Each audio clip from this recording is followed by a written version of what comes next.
Ada pauses to consider Shikamaru's offer as he reiterates the Kawaki angle. She activates her Senrigan, and Code protests against being left behind, but Ada tells him she has every right to consider it. Shikamaru wonders what she's doing with her eye. Naruto arrives at the door but is unable to open it. Shikamaru contacts him through Ino's jutsu, explaining it's a precaution against the enemy's jutsu, and asks him not to interfere or force his way through the door. Sasuke and Boruto arrive as well. Ada asks Shikamaru if she locked Naruto and the others outside to protect them from her ability, shocking him with her knowledge.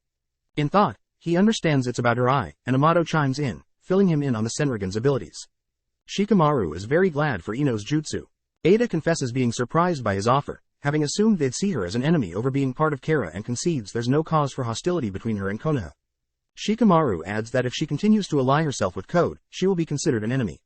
Sumair asks Kawaki how's the situation after what happened between him and Boruto. He says Amato restored the Kama without his permission, which Sumair speculates happened when his arm was repaired.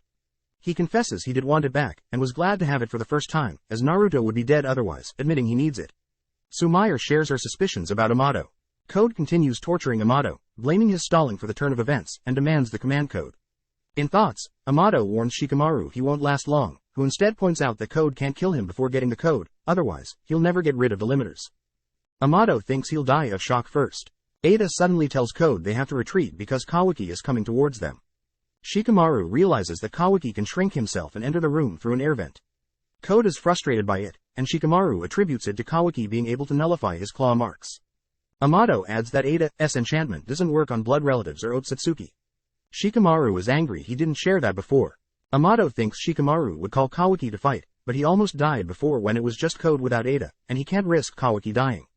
He thinks that Shikamaru would find it advantageous if Code or Kawaki or both died fighting each other. Ino reminds them it's not time to argue. Amato wants to let Ada and Code retreat, as they'll have another chance, and in the meantime, both Boruto and Kawaki can get stronger. Code sends Amato through a claw mark, though he wishes he could avoid taking him to their base. Ada hurries him, but Shikamaru paralyzes Code with his shadow and asks Ino where is Kawaki. Ada asks Delta for help, so she kicks Shikamaru, who dodges, but loses focus on his jutsu.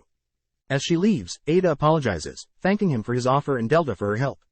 She hopes they meet again and tells Delta she loves her. Delta reciprocates it. Code tells Shikamaru he's been added to his revenge list and leaves. Kawaki arrives and grows back to normal size. He notices the claw marks and asks where Code is.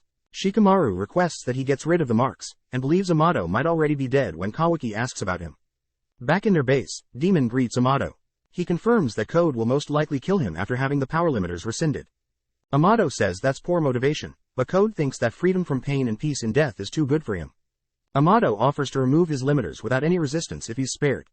Code wonders if he has no pride, but Amato considers it a useless concept. Code tells him to stop wasting time, and Amato issues a command. Code releases some smoke, his appearance changing a bit, including white eyelashes. He feels good, feeling like he can't lose to anyone. He asks Amato if his wounds hurt, and feeling good offers to free him from suffering death, lifting his clawed arm.